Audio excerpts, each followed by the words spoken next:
Bien. Entonces, vamos a continuar la clase de hormonas como reguladoras del metabolismo. Hablemos sobre la hormona de crecimiento, que también es secretada en la adenohipófisis, ¿no? Que es un polipéptido de 191 aminoácidos, ¿no? Y que en realidad se denomina en forma general somatropina, ¿no? Pero también hay un concepto de, digamos, derivado de la placenta, que es la somatomamotropina coriónica, ¿no? No confundirla. Y está estructuralmente relacionada con la prolactina también. Entonces acá está la codificación genética y recordar que es producida en la adenohipófisis gracias a dos factores.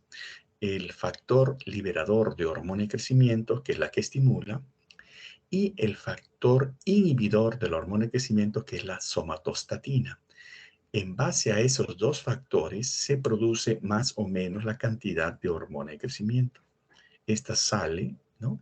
Y puede ir hacia sus órganos blancos, especialmente el condrocito, pero generalmente el estímulo es a través de la producción de IGF-1, que es a nivel hepático. Hay que recordar que la IGF-1 es el factor de crecimiento semejante a la insulina tipo 1, y este es el factor que va directamente al condrocito y donde produce la elongación de los huesos. Después vamos a ver que hay otros efectos además del crecimiento. Adicionalmente, hay una acción alfa-2 adrenérgica, dopaminérgica, opioide, galanina, serotoninérgicos, histaminérgicos, que actúan positivamente liberando la hormona liberadora de hormona de crecimiento. Estas son las vidas medias, más o menos aproximadamente, de cada una de las fracciones. Y este es el factor inhibidor de la hormona de crecimiento, la somatostatina, que en realidad no solamente inhibe a la hormona liberadora de hormona de crecimiento, ¿no? Sino que esta va a inhibir a una serie de hormonas. Por eso dicen la gran inhibidora, ¿no? La somatostatina, que recuerdo el estado metabólico, va a actuar o no. Entonces, acá es importante recordar que esta hormona de crecimiento se libera en base a lo que suceda en el hipotálamo, si es la hormona liberadora o si es la somatostatina. Y sobre ellas actúan una serie de neurotransmisores, ¿no? Ustedes pueden ver las catecolaminas en general acá, que está influenciada, ¿no? Por el sueño profundo, por el ejercicio, el estrés psicológico, por el estado nutricional, por la hipoglicemia y la presencia de ácidos grasos libres que pueden influenciar en la secreción de hormona de crecimiento, y esto estimular la producción hepática de IGF-1, que generalmente va a actuar sobre el condrocito. Ese es el eje regulador. Hay fármacos que utilizan también esta vía, como la clonidina, el aminoácido arginina, la insulina también, y la hormona liberadora, que actúan sobre estos neurotransmisores y comienzan a liberar la hormona de crecimiento. Por eso que muchas de ellas se utilizan como test para evaluar la reserva de hormona de crecimiento, administrando estas sustancias y ver cuánto se produce de hormona de crecimiento. Este es nuevamente el hipotálamo, ¿no? Acá está la somatostatina y la hormona liberadora de hormona de crecimiento. Una inhibe y la otra estimula. Se dice que todo depende en realidad de la somatostatina, ¿no? Si la somatostatina no está presente, actúa la GHRH, pero si la somatostatina se secreta, no actúa la GHRH. Entonces parece que es la base fundamental la secreción de esta somatostatina que actúa sobre las células productoras de hormona de crecimiento, que son las somatotropos. Ahora, esta hormona de crecimiento sale ligada a una proteína ligadora de hormona de crecimiento, que son de diferentes tipos, subtipos. Quizás la más importante es la tipo 3, que es más dependiente de la secreción de hormona de crecimiento. Esta hormona de crecimiento llega al hígado y en el hígado se produce este factor de crecimiento semejante a la insulina tipo 1. Este IGF-1 también va ligada a una proteína ligadora, que también es la más importante, la proteína tipo 3, que es la IGF-BP3, que transporta el IGF-1, ¿no? Que hace que este IGF-1 llegue al hueso, llegue al músculo, ¿no? Llegue a sus órganos blancos, pero también le permite regular la producción de hormona de crecimiento, porque la IGF-1 avisa al hipotálamo si hay exceso o defecto de su concentración. Si hay deficiencia de IGF-1, se estimula a la GHRH para producir más hormona de crecimiento y así compensar la deficiencia. Si hay exceso, por el contrario, se estimula la somatostatina, ¿no? Y esta va a inhibir la hormona de crecimiento para complementar este exceso, ¿no? Compensar este exceso. Entonces, este es el eje que tiene que ver la hormona de crecimiento con la IGF-1 y sus proteínas de transporte respectivas. Importante recordar que la hormona de crecimiento va circulando a través de las 24 horas, pero aumenta en picos más acentuados durante la noche. Por eso existe esa teoría de que los niños deben dormir adecuadamente para fomentar un adecuado crecimiento, es decir, un crecimiento normal. Entonces, esto es el ciclo, el ritmo circadiano de la hormona de crecimiento. Recuerden que durante la noche también se alteran muchas hormonas, no solamente la hormona de crecimiento. La hormona de crecimiento también hay que recordar que no solamente estimula el crecimiento, sino tiene que ver en el metabolismo intermediario. Y una de las acciones que es importante recordar es que es lipolítica. Por eso es que el sueño profundo no solamente ayuda a un crecimiento adecuado, sino también apoya la conservación de un peso corporal adecuado. Estas son las funciones, ¿no? Es anabólica, estimula la síntesis de proteínas y la replicación celular. Su efecto sobre el crecimiento esquelético longitudinal es a través del IGF-1, que estimula los condrocitos, ¿no? Pero también tiene efectos dicotómicos sobre los carbohidratos. En primera instancia, disminuye transitoriamente la glicemia, efecto cuya importancia fisiológica se desconoce, y en segunda instancia tiene un efecto antiinsulínico, por eso que es una hormona hiperglicemiante. Aumenta la lipólisis, como dijimos, ¿no? Estimula la calciuria, posee actividades lactogénicas, ¿no? Inclusive puede funcionar como una citoquina. Acá está nuevamente para que lo tengan en cuenta, ¿no? Como la GHRH o la somatostatina guían la producción de hormona de crecimiento, esto la producción de IGF-1 y la acción de la IGF-1 sobre el tejido adiposo, el músculo, el crecimiento lineal. Miren que hay una serie de efectos, además del crecimiento lineal, en el nivel muscular, a nivel del tejido adiposo. En el músculo, por ejemplo, aumenta el transporte de aminoácidos, aumenta la retención de nitrógeno, aumenta el tejido magro. Por eso hay muchos intentos de fisicoculturistas de utilizar hormona de crecimiento para formar masa magra. Y sobre el tejido adiposo aumenta fundamentalmente la lipólisis. Hay que recordar que la misma GH por sí misma puede producir los mismos efectos, pero generalmente es producido a través de la IGF-1. Y acá están sus mecanismos de compensación por el famoso sistema de retroalimentación negativa. Este es un niño de 8 años con talla baja proporcionada, ¿no? Acá fácilmente llega uno al diagnóstico, es un niño muy pequeño, proporcionado, con gran acúmulo de grasa en el tórax y el abdomen. Y es un niño que tiene deficiencia de hormona de crecimiento, viene en la fase infantil, tiene 8 años. ¿Y cómo acumula grasa? Porque no hay la actividad lipolítica de la hormona de crecimiento, acá en este lado. Este es otro, ¿no? Este es el síndrome de Laron, ¿no? El síndrome de Laron, que es una insensibilidad a la hormona de crecimiento. Este es el primer caso descrito por Perú, que lo hemos descrito en nuestro servicio en el Instituto Nacional de Salud del Niño. Lo publicamos así ya en el 2003. Este es una gigantoacromegalia, es un niño que produce hormona de crecimiento, ¿no? Los rasgos acromegaloides, ¿no? Los pies como crecen, las manos, ¿no? Tenía exactamente un tumor hipofisiario productor de hormona de crecimiento. Bueno, estos son algunos trabajos donde usamos hormona de crecimiento, ¿no? Incluso hicimos uno en el laboratorio de biología molecular de la facultad, donde detectamos la frecuencia con que se presenta el polimorfismo al receptor de la hormona de crecimiento, ¿no? En niños peruanos con talla baja idiopática. Las meninas de Velázquez, donde ustedes pueden ver que hay también una enanita, ¿no? Al lado de la princesa, que era una condroplásica. Bien, la prolactina es otra hormona importante que es un monómero de 128, 98 aminoácidos que tiene gran parentesco con la hormona de crecimiento. Acá está la secuencia homológica. Se detecta en la hipófisis fetal a las primeras semanas, ¿no? Alcanza un pico máximo en el tercer trimestre de la gestación y la secreción de proteína es igual a la hormona de crecimiento y aumenta con el sueño. El número de receptores sufre regulación ascendente por estrógenos y prolactina. ¿Cuál es la función? Estimular el crecimiento de la glándula mamaria y la lactogénesis, pero solo sinérgicamente con los estrógenos, es la lactogénesis.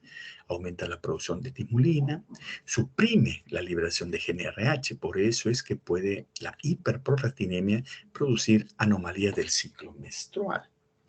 La prolactina en sinergia con la testosterona estimula el desarrollo del aparato reproductor masculino. También actúa como catalizador de los efectos de la hormona luteinizante sobre las células Leydig y puede influir sobre la acción de la 5-alfa reductasa, que es la enzima que convierte la testosterona en dihidrotestosterona. Esta es la ginecomastia puberal, que hay muchas teorías al respecto. Se presenta en el 40% de adolescentes, ¿no? Y por eso se llama puberal, porque es en la etapa puberal, ¿no?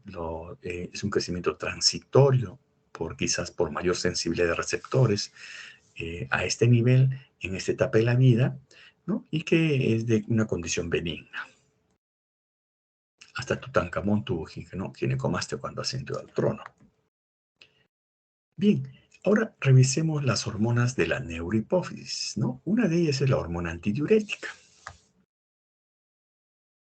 Ustedes pueden ver que hay otras hormonas productoras de hormonas que tienen sus terminaciones nerviosas en la neurohipófisis. Esa es la conexión que hay entre el hipotálamo y la neurohipófisis. Y ahí se liberan, a partir de ahí se liberan las hormonas hacia la circulación. Es decir, la neurohipófisis no produce hormonas, sino las almacena el producto de la secreción de las neuronas del hipotálamo. Entonces, las neuronas de dos núcleos hipotalámicos son los responsables. El supraóptico y el paraventricular tienen axones que drenan hasta la hipófisis posterior. La hormona antidiurética y la oxitocina migran desde el soma a las terminaciones axónicas en la neurohipófisis unidas laxamente a unas proteínas llamadas neurofisinas. De esa manera, a partir del supraóptico y paraventricular, descienden estas hormonas, ¿no?, sintetizadas a acumularse, a reservarse en la neurohipófisis o hipófisis posterior. La secreción de la hormona antidiurética es un complejo de síntesis, un proceso de síntesis que parte a partir de una prohormona. Es una prohormona, digamos, que va del retículo endoplásmico al aparato de Golgi y de ahí se forman gránulos de secreción, ¿no?, que se secretan con otras sustancias, especialmente la copeptina, que hoy se considera un índice de producción de hormona antidiurética, de ADH. De la misma manera que se mide la producción de insulina midiendo péptido C, ahora se trata de medir la copeptina como un índice de producción de la vasopresina, ¿de acuerdo? Entonces, acá está también la neurofisina, ¿no?, es la que se desliga ahí también, ¿no? Entonces, todo ese componente, vasopresina, neurofisina y copeptina son las que se liberan, ¿no? ¿Y cómo actúa? Ustedes pueden ver cómo la hormona antidiurética tiene su receptor de hormona antidiurética ligada a la proteína G y esto, gracias a la liberación de la unidad alfa, activa la adenilciclasa convirtiendo el ATP en AMP cíclico y esto activa una proteína quinasa que a su vez moviliza las acuaporinas 2, ¿no?, hacia la membrana del lumen urinario, ¿no?, que permite el transporte de agua a través de estas acuaporinas, ¿no?, acuaporina 2, ¿no? Entonces, de esta manera, la hormona antidiurética favorece la absorción de agua a nivel de los túbulos colectores fundamentalmente, ¿no?, en el nefrón. Y de esta manera, a través de la acuaporina 3 salen y de la acuaporina 4 salen al flujo sanguíneo para la circulación en general. Entonces acá tienen los pasos más claros, ¿no? Acá está unión de la ADH a su receptor, ¿no? 2, activación de la proteína G. 3, aumento del AMP cíclico por la adenilciclasa, ¿no? 4, incremento de la proteína quinasa. 5, fosforilación de las acuaporinas. 2, e inserción en la membrana celular, ¿no?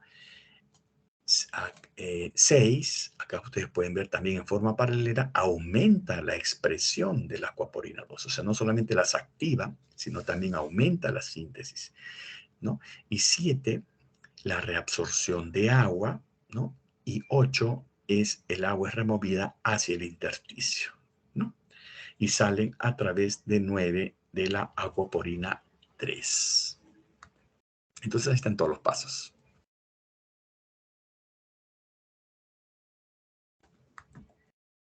Bien, entonces recordemos, hormonas liberadas por la neurohipófisis, la vasopresina, hormona antidiurética, ADH.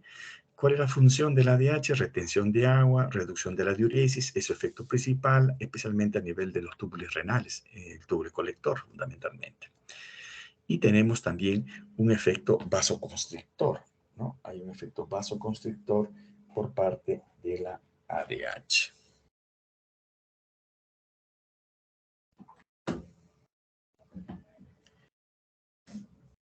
Un ratito, por favor.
¿Se ve? ¿Me confirman, por favor?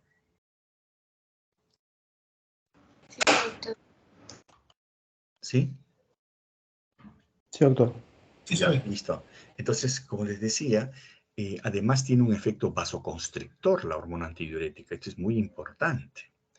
Y la oxitocina, cuya función es la contracción del útero durante el parto y además ayuda a la secreción de leche durante la lactancia. ¿Por qué? Porque en la areola hay células mioepiteliales que tienen receptores a oxitocina que a la succión se contraen y ayudan a la eyección de la leche. Entonces, estas son las dos hormonas de la neurohipófisis. Hay que recordar también que la distensión del cérvix durante el parto o la succión del pezón durante la lactancia, como comentamos, estimulan el núcleo paraventricular, que es el responsable de secretar la oxitocina. Es el núcleo paraventricular. La oxitocina estimula contracciones uterinas para llevar a cabo el trabajo de parto y contracción de las células mioepiteliales en la mama para la eyección de la leche materna. Este es un trabajo nuestro que lo publicamos hace un tiempo en el Journal Pediatric Endocrinology Metabolismo acerca de la diabetes insípida, ¿no? Y el perfil clínico que sugiere organicidad en niños peruanos. Bien, la epífisis, ¿no? O glándula pineal es pequeña y es ubicada cerca del centro del cerebro, contiene células sensibles a la luz, secreta melatonina en forma rítmica con valores máximos durante la noche y una rápida caída durante el día. La exposición a la luz durante el ciclo de oscuridad interrumpe la producción de melatonina. Esto tiene que ver con el sueño, teóricamente, ¿no? Por eso que muchos dan melatonina para favorecer el sueño, aunque no hay consenso al respecto. Bien, ¿alguna pregunta ahí? Si no, para continuar. Doctor, una consulta. Buenas tardes. Sí, Buenas. Sí, dime. He escuchado que, bueno, suelen usar oxitocina al momento de trabajo de parto para ayudar, ¿verdad? Pero Sí, también se podría usar prostaglandinas, porque hay un tipo de prostaglandinas que también tiene función parecida a la oxitocina, que ayuda a la contracción. así es. Pero más se utiliza la oxitocina, sí. Porque la prostaglandina tiene un efecto más rápido, no es sostenido como el de la oxitocina. Ya, doctor, o sea, gracias. Ok, ¿alguna otra pregunta? Continuamos con el eje hipotálamo hipófisis tiroides. Acá el eje es también hipotálamo hipófisis tiroides. A nivel hipotálamo, la hormona liberadora de tirotrofina, que estimula la secreción de la hormona estimulante de tiroides, que es la TSH. Y la TSH estimula la producción de las dos hormonas, la T4 y la T3. El 75% de las hormonas tiroideas es T4 y se convierte a nivel periférico en T3, que es la verdadera hormona activa en realidad.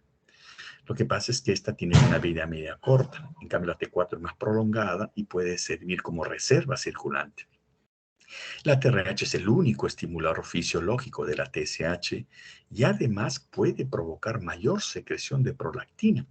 Y esto sucede cuando sucede la inflamación de la tiroides, bien conocida, que es la tiroides Hashimoto. La tiroides Hashimoto, tiroides crónica linfocitaria, produce hipotiroidismo, disminuye la producción de hormonas tiroideas y esto estimula la TRH para que se produzca más TRH, más TSH.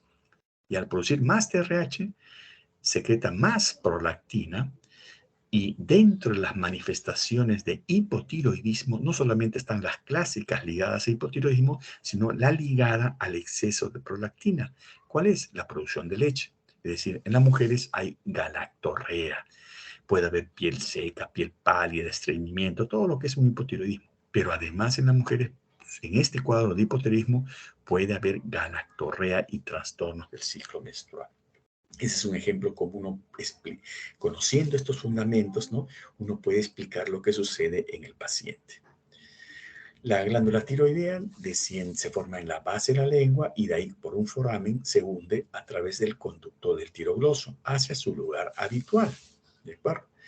Entonces, esta es la manera como desciende y este descenso es una programación genética descenderse en su lugar, ¿no? A veces se queda en el camino y deja de funcionar.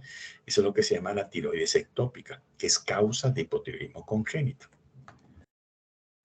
La biosíntesis hormonal tiene que ver con la captación de yodo. Es importante que haya yodo en el medio.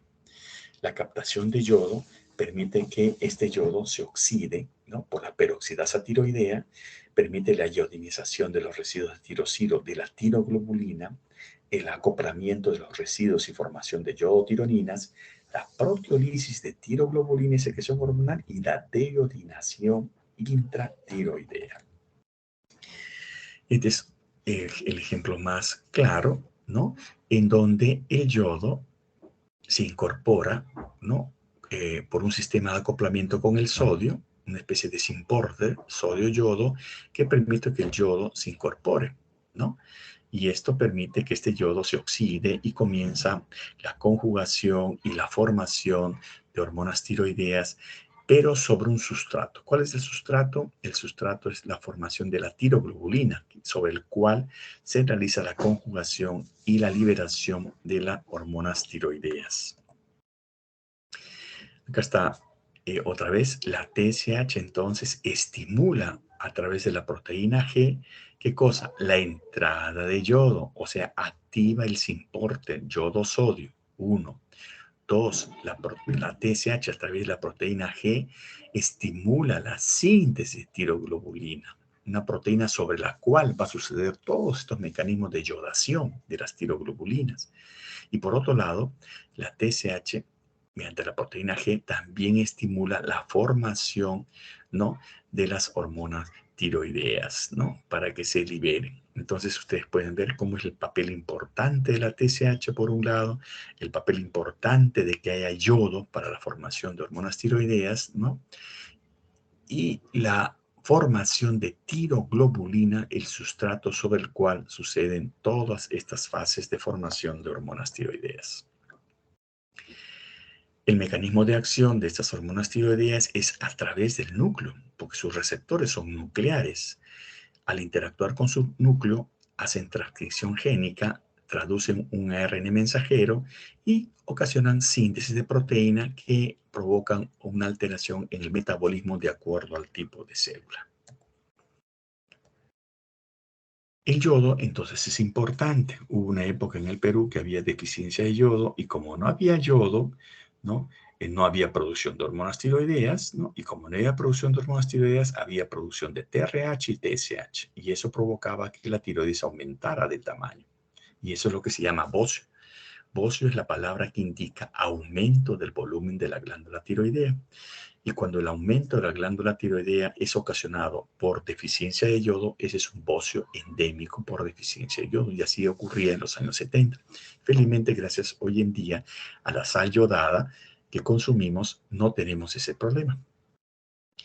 El yodo se absorbe como yoduro, ¿no? En la cámara gástrica, se puede acumular en varios tejidos, pero la única que regula su concentración es la tiroides, ¿no?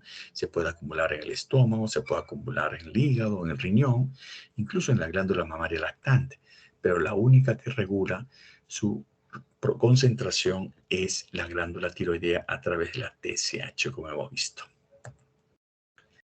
Este es un mecanismo importante de compensación cuando existe la necesidad de yodo, ¿no? Es importante porque está activa el circuito de síntesis de hormonas tiroideas, ¿no? Entonces, el yodo, por supuesto, cuando esto está en exceso, ¿no? Ya inhibe la síntesis de hormonas tiroideas, ¿no? Entonces, por la formación de yodolípidos, ¿no? Que inhiben a la peroxidasa, ¿no? Entonces, es normal que haya absorción de yodo, pero el exceso también es protegido porque este exceso de yodo forma yodolípidos y los yodolípidos inhiben a la peroxidasa y así se inhibe la producción de hormonas tiroideas, ¿ok? O sea, ni mucho ni poco tampoco. Es interesante recordar la relación entre la madre y el niño, ¿no? Porque la TRH de la madre puede pasar al niño, pero la TSH es impermeable. En pequeña cantidad las hormonas tiroideas, pero también inmunoglobulinas. Ustedes saben que la inmunoglobulina G pasa a la barrera placentaria y este es un hecho muy importante a recordar, porque hay dos patologías de la madre que pueden repercutir en el niño. Uno es la madre hipertiroidea y otro es la madre hipotiroidea por la tiroides Hashimoto.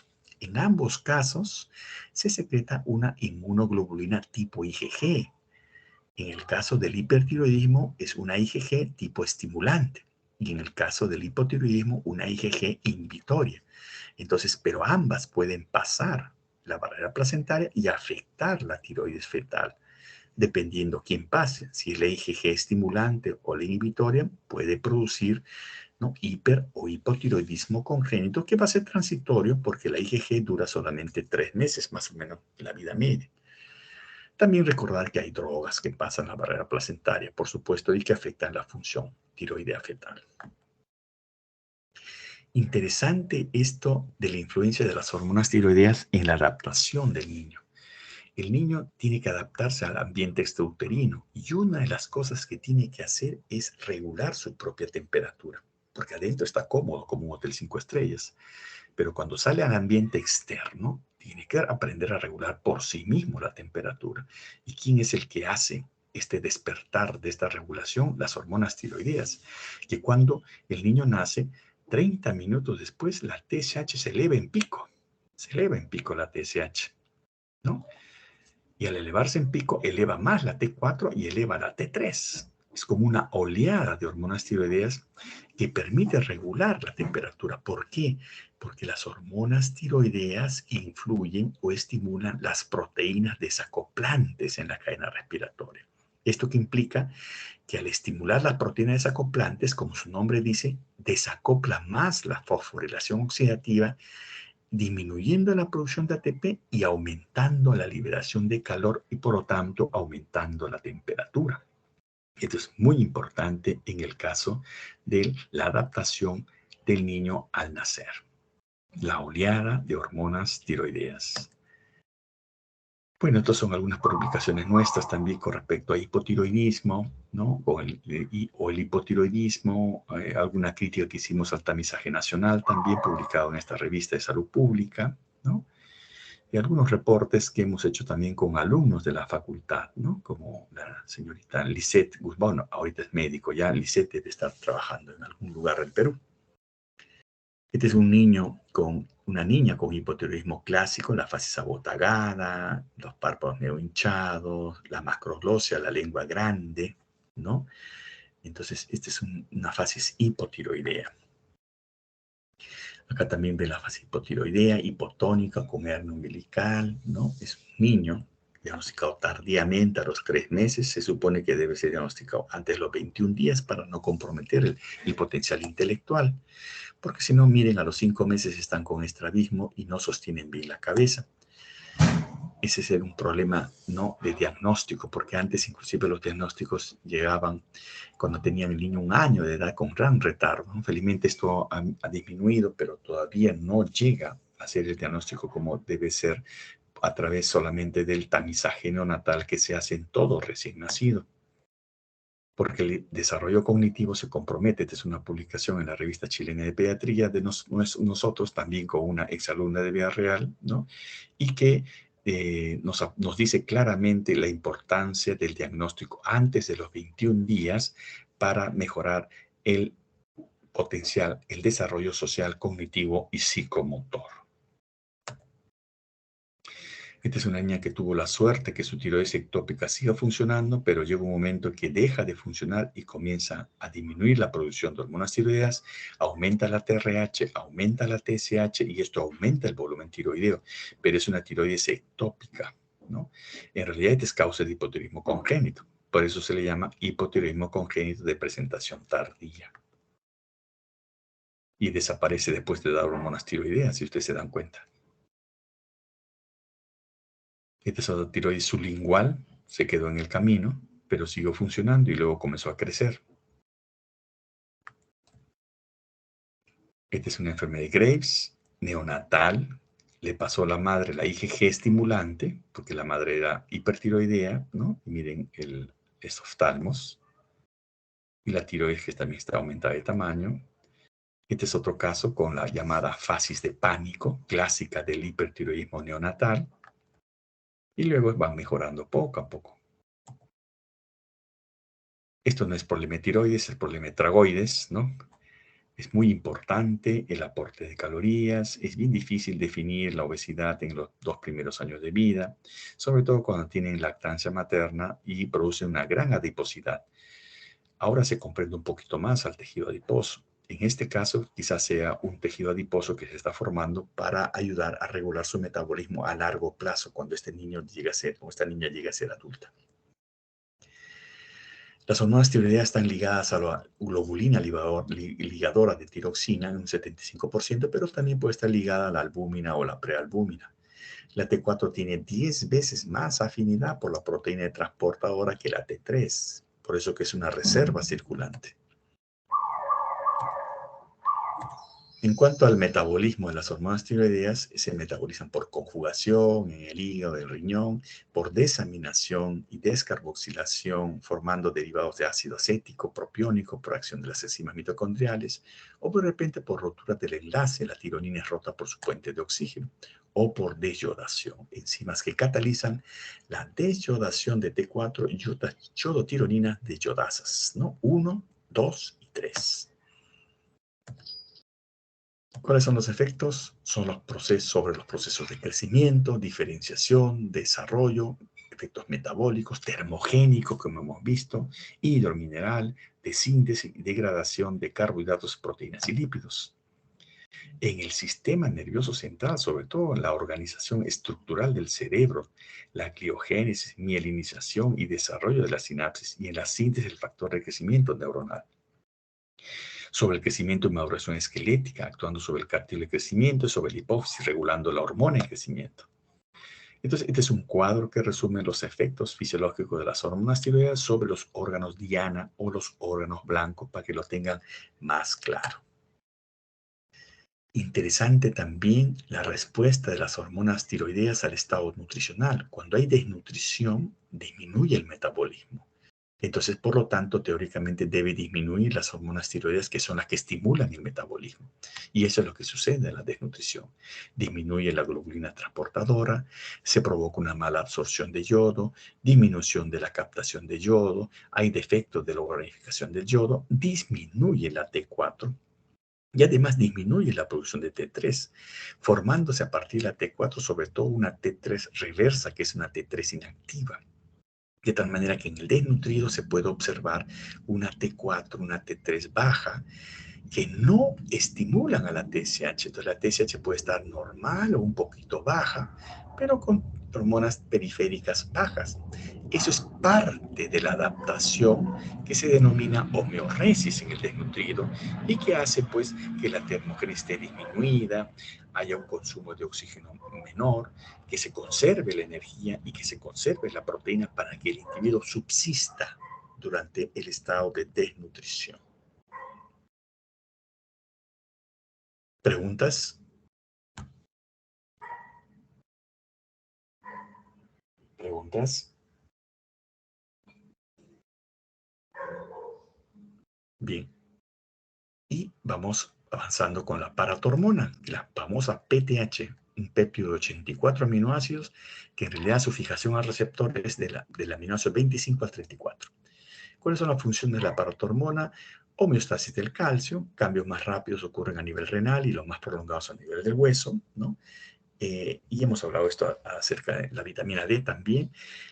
También influye en la homeostasis del fósforo, incrementa el fosfato sérico al estimular la resorción ósea, acelera la depuración renal de fosfato. Entonces es una hormona hipercalcemiante y fosfaturiante, no olviden. Acá está, se forma también a través de una pre-pro-PTH, pasando al aparato de Golgi por una pro-PTH y la PTH se secreta en varias fracciones, ¿no? Se pide generalmente la PTH intacta para medir la concentración total, ¿no? Esta PTH actúa sobre la resorción del hueso, estimulando la actividad de los osteoclastos, ¿no? También disminuye el clearance de calcio y actúa a través del calcitriol estimulando la absorción del calcio y fósforo, porque la PTH estimula la 1-alfa hidroxilasa que estimula la secreción de calcitriol. Eso lo hemos visto también en la vitamina D. Y la calcitonina, que es la otra hormona que regula el calcio, que es de 32 aminoácidos, que en realidad la actividad biológica no se comprende hasta ahora, se entiende que es una hormona vestigial en el ser humano, pero se secreta junto con la catacalcina, que tiene efecto vasodilatador, ¿no? Y la calcitonina favorece la formación ósea, o sea, favorece la mineralización ósea a partir de la captura del calcio circulante. Por eso es que es una hormona hipocalcemiante. Acá está la catacalcina con la calcitonina. Y hay otras secreciones endocrinas como el riñón, ya hemos comentado algo, la renina, la eritropoyetina, el péptido arterial natriurético, que hoy no solamente tiene función en el corazón, sino en el condrocito, como les dije la vez pasada, que sería una alternativa actual de una droga nueva, que es el bosoretide, que estimula el receptor, que es un análogo del péptido arterial natriurético y que actúa sobre receptores tipo 2 en los condrocitos y estimulando el crecimiento. Así se van descubriendo las cosas. En el intestino las hormonas gastrointestinales, en el hígado de IGF-1 y en el tejido adiposo que también se ha comentado, la leptina y resistina. Las hormonas gástricas que ustedes lo han visto en la parte de proteínas, ¿no? El estómago, recuerden que también secreta algunas hormonas, ¿no? La gastrina, grelina o bestatina, que lo hemos comentado en el curso de nutrición médica. Y las hormonas del páncreas, que lo saben muy bien ustedes, a partir de los hilos de Langerhans, las células alfa con el glucagón, las células beta con la insulina, ¿no? Las células gamma con el polipéptido pancreático, las células delta que también producen somatostatina y, bueno, con su porción exocrina. Estos nuevos órganos, el músculo también se dice que produce iricina, que tiene que ver con la producción de calor y el gasto energético a nivel muscular, no se comprenden muchos efectos. Y finalmente el tejido adiposo como órgano endocrino, que es el órgano endocrino más grande que existe en el cuerpo, ¿no? En condiciones normales, el 80% del tejido adiposo está localizado en el tejido celular subcutáneo. Tejido adiposo visceral representa menos del 20% y está constituido por adipocitos de un tamaño más reducido, con menor capacidad de almacenamiento, pero más vascularizado, con una mayor inervación simpática y con mayor número de receptores beta-3 adrenérgicos, lo que facilita una mayor actividad metabólica. Por eso es importante la medición del tejido adiposo visceral, porque eso sí está relacionado, su acúmulo, con complicaciones metabólicas, ¿no? Y cardiovasculares. Pero no todo la barriga hinchadita significa lo mismo, ¿no? Estas son algunas adipoquinas que secreta el tejido adiposo. Miren, hay adiponectina, angiotensinógeno también, leptina, resistina, el factor de necrosis tumoral. Esas son las acciones vasculares, las acciones metabólicas. Bien, entonces eso es todo lo que les quería comentar acerca de las hormonas y su regulación metabólica. Solamente finalizar diciendo que extraño las clases presenciales, ¿no? Como cuando hacíamos en la facultad, ¿no? Y ustedes van a ver que inclusive una de las promociones tomó mi nombre, ¿no? Como epónimo. Y colaboro intensamente con la Sociedad de Estudiantes de Medicina, ¿no? Esta es una reunión general que hubo hace muchos años atrás, ¿no? Recordarles que hay muchos villarrealinos famosos a nivel del mundo, no solamente médicos, sino nutricionistas. Y este es mi equipo de investigación en el laboratorio de bioquímica, ¿no? El profesor Saldívar, que está retirado, el doctor Figueroa, el doctor Mesa, la doctora Yarlequé, Teresita, que está en un mejor lugar, que en paz descanse, ¿no? Y esperemos volvernos a reencontrar todos con ustedes. Entonces, nos estamos viendo. Me despido de ustedes. Nos vemos. Si es que no hay preguntas, por supuesto. Doctor, una consulta. ¿Podría Sí, dime. explicar el concepto de resistencia a una hormona? Claro, cómo no. La resistencia a una hormona es, digamos, se puede deber a varios factores. Uno, que puede circular una inmunoglobulina que provoca el bloqueo de ese receptor. Dos, que ese receptor esté disminuido en número o que esté estructuralmente afectado. Generalmente la resistencia, por ejemplo, la resistencia a la insulina, que es la más famosa, eso es ocasionado por los dos factores.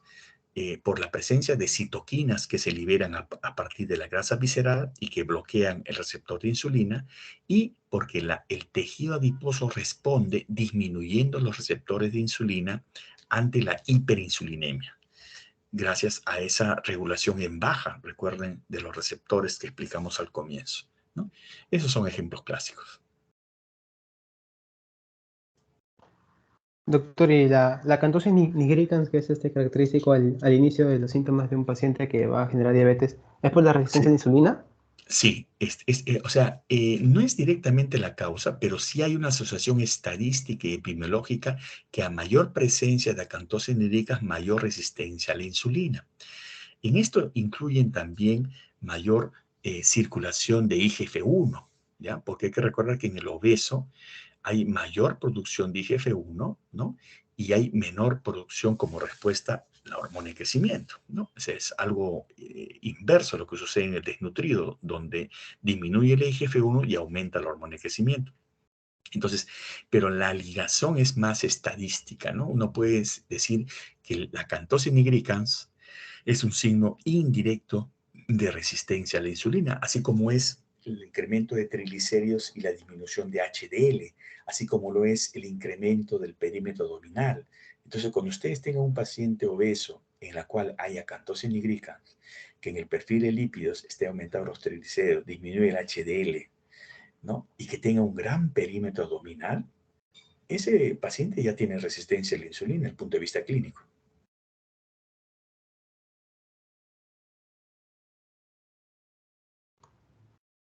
Sí, doctor, muchas gracias. ¿Alguna otra pregunta?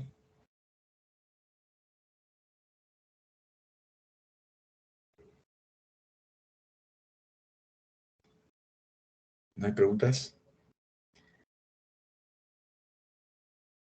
Bien, si no hay preguntas, entonces hasta acá quedan las clases.